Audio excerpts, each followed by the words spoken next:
Assalamualaikum warahmatullahi wabarakatuh. Perkenalkan, nama saya Daniel Adriano Fadli. Saya mahasiswa Politeknik Negeri Jakarta, jurusan Administrasi Niaga, program studi Administrasi Bisnis Terapan, kelas ABT 1A. Sebagai mahasiswa, saya jelas memiliki komitmen untuk masa depan saya. Di semester pertama, dunia baru, lingkungan baru, saya berani.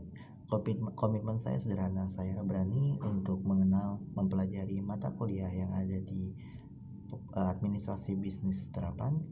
Saya berani menyapa dan mengenal orang-orang baru setiap harinya. Saya berani menjelajahi setiap sudut kampus sampai hafal di mana letak tempat-tempat yang unik. Saya akan menjadi spons yang menyerap semua informasi baru yang ada di kampus ini.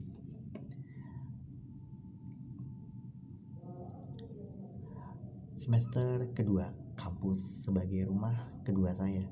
Waktunya untuk memperluas diri di kampus ini. Komitmenku sederhana, aku terlibat. Aku memilih salah satu organisasi yang benar-benar cocok untukku. Aku belajar memimpin rapat, mengelola proyek, dan juga yang terpenting, bekerja di dalam tim. Di semester ini gak cuma mencari teman, tapi membangun keluarga dan juga jejaring untuk masa depan. Semester 3, komitmenku cukup sederhana. Aku berinovasi. Tidak hanya cukup belajar yang sudah ada, aku menciptakan solusi, menciptakan inovasi. Proyek-proyek yang baru yang kujadikan portofolio pertamaku. Aku akan ikut kompetisi, mengajukan proposal, mencari ide-ide, menggagas ide-ide gila, dan waktunya membuktikan bahwa aku bisa menciptakan bukan hanya mempelajari. Semester keempat, aku tidak hanya mempelajari tapi juga melakukan semua yang telah kugagaskan. Menjadikan inovasi ini bentuk nyata dari kerja kerasku. Semester kelima, magang dan realita. Komitmenku sederhana, aku akan berkontribusi langsung ke bawah masyarakat. Aku akan hadir dengan mindset karyawan. Aku mempelajari bukan hanya how to do the job, tapi juga how to navigate the workplace. Setiap jaringan yang aku buat, setiap tugas yang kuselesaikan adalah batu pijakan untuk menuju karir impianku. Ini latihan sebelum pertandingan sesungguhnya. Semester ke-6, aku belajar untuk menyusun laporan-laporan, memimpin organisasi, dan juga berpresentasi di depan dosen-dosen atas kerja magangku.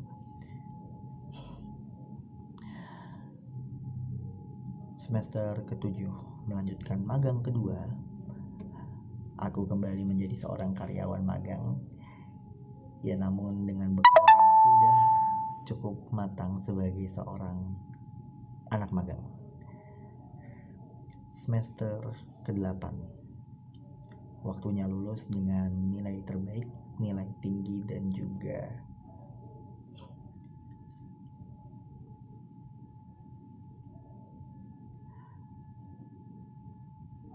semester ke-8, komitmenku adalah mengukir warisan. Skripsiku bukan sekedar syarat lulus, tapi juga mahakarya yang mempresentasikan 8 semester perjuanganku. Aku mengejar IPK terbaik bukan hanya untuk angka, tapi sebagai bukti konsistensi dan dedikasi. Lulus tepat waktu dengan kepala tegak, membawa semua kenangan, pelajaran, dan hubungan yang telah kubangun. Aku siap untuk mencapai babak selanjutnya. Sekian komitmen dari saya. Wassalamualaikum warahmatullahi wabarakatuh.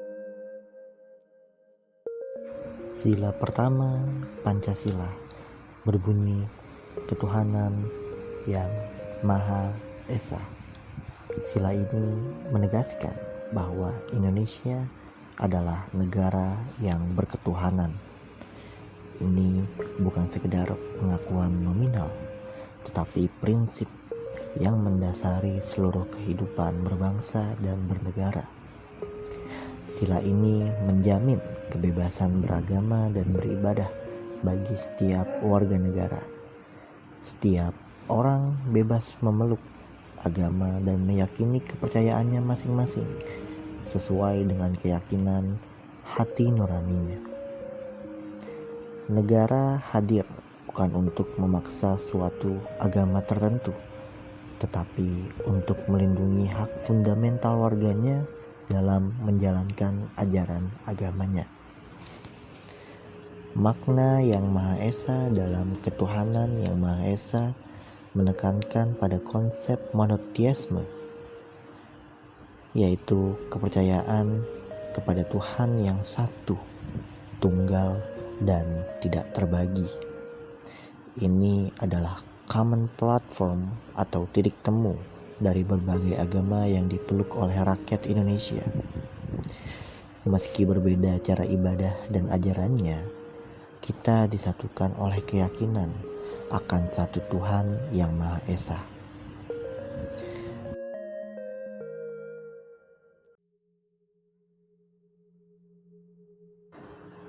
Kerukunan antar umat beragama adalah cita-cita dari sila ini.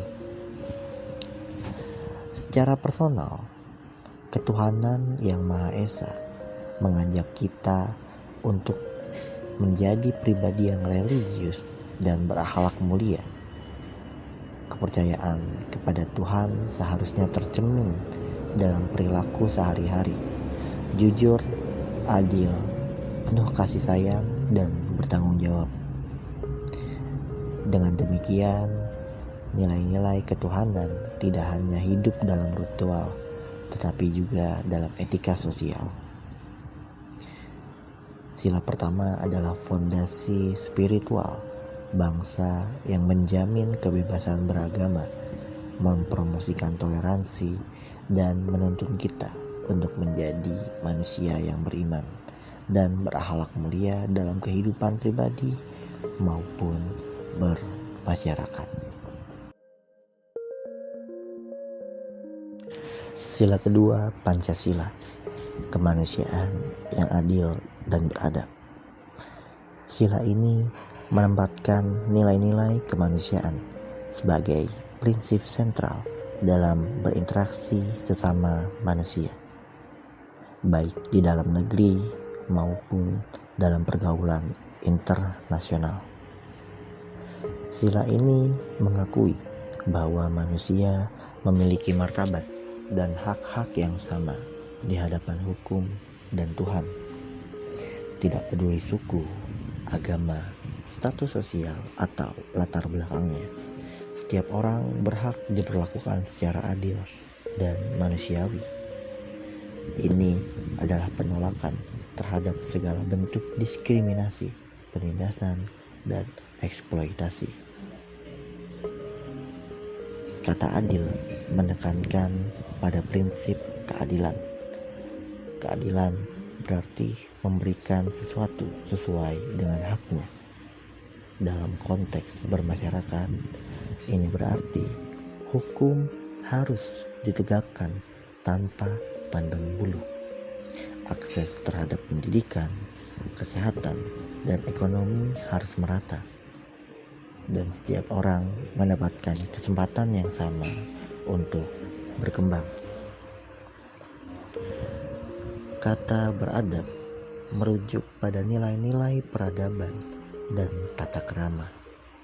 Kita diajak untuk selalu bersikap santun, menghargai perbedaan pendapat, mengedepankan musyawarah daripada kekerasan, dan menjaga etika dalam pergaulan.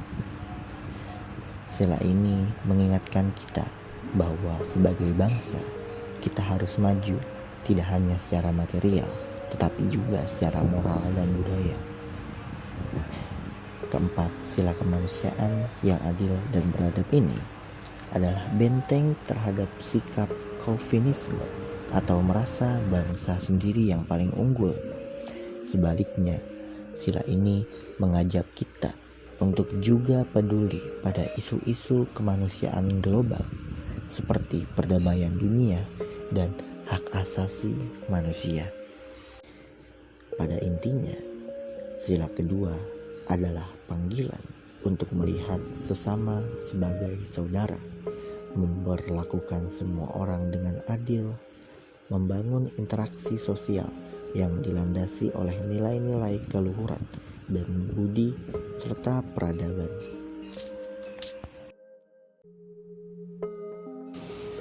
Sila ketiga, Pancasila, Persatuan Indonesia, adalah sila yang menjadi rosinya negara kesatuan Republik Indonesia. Sila ini mengajak kita untuk senantiasa mengutamakan kepentingan bangsa dan negara di atas kepentingan pribadi atau golongan.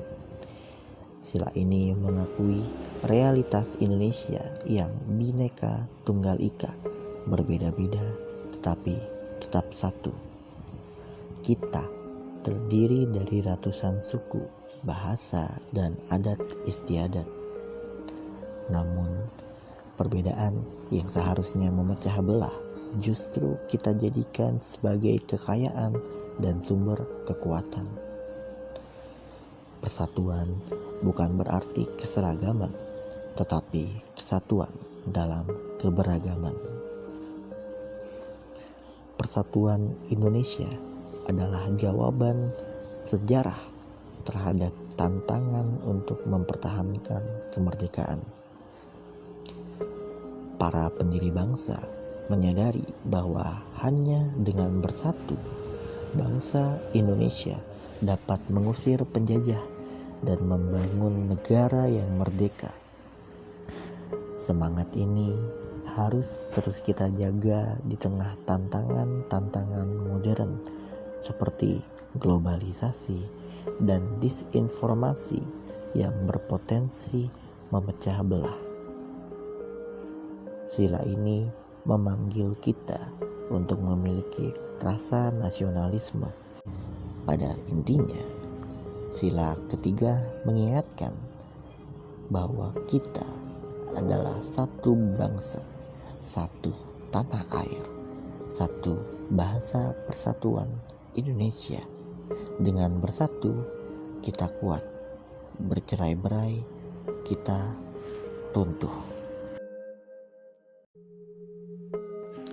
Sila keempat, Pancasila.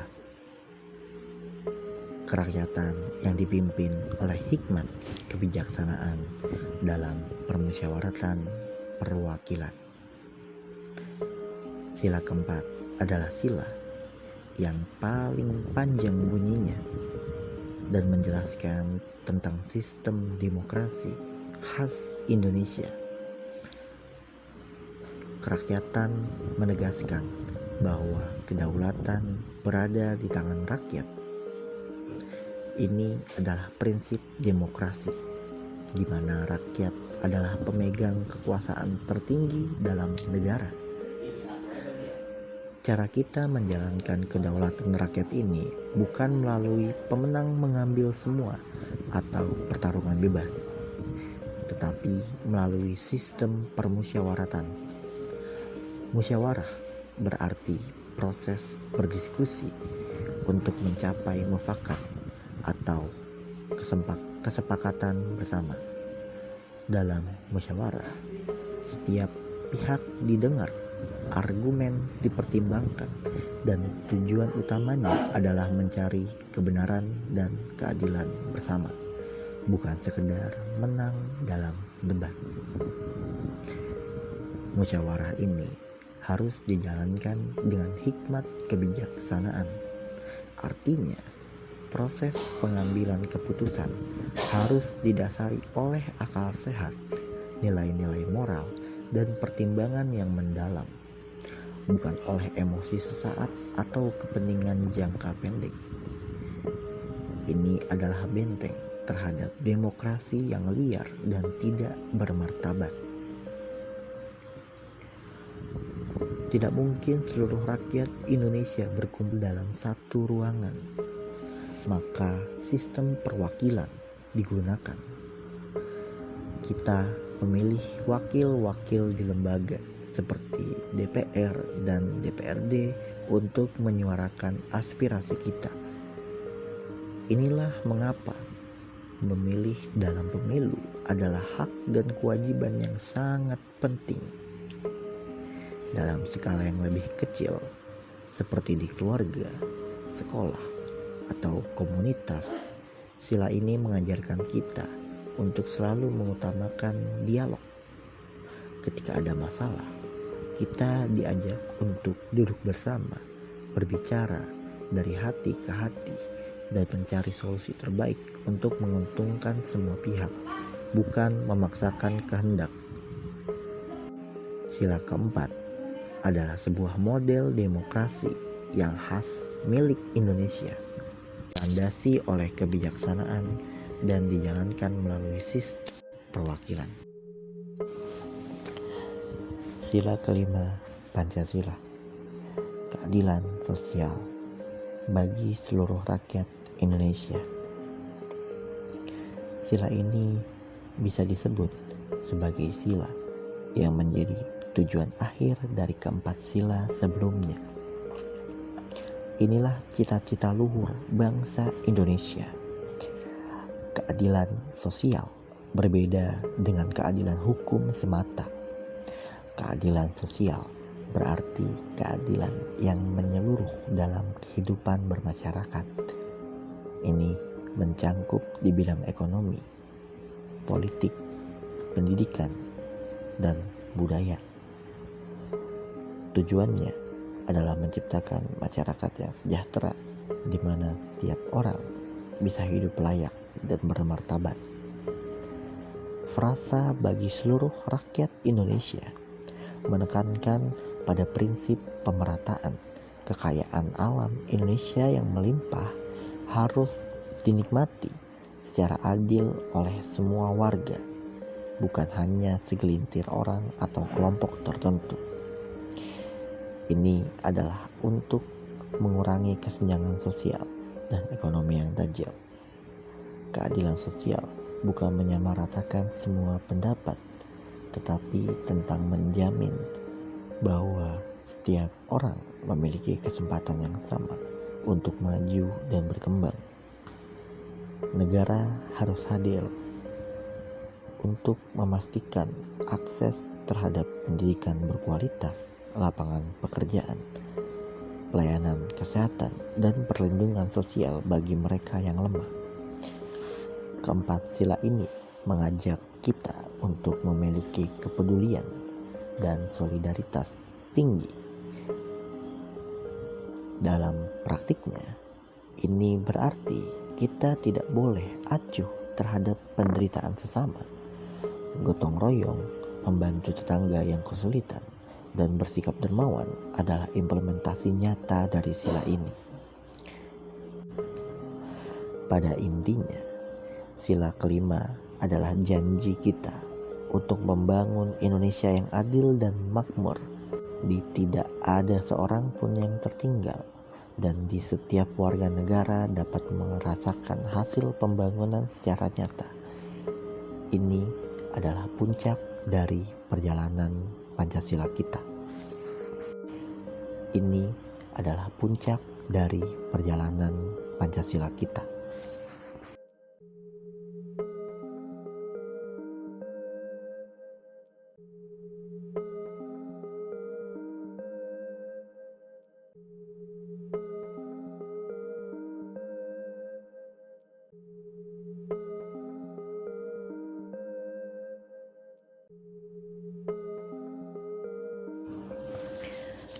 Demikian penjelasan singkat untuk kelima sila Pancasila.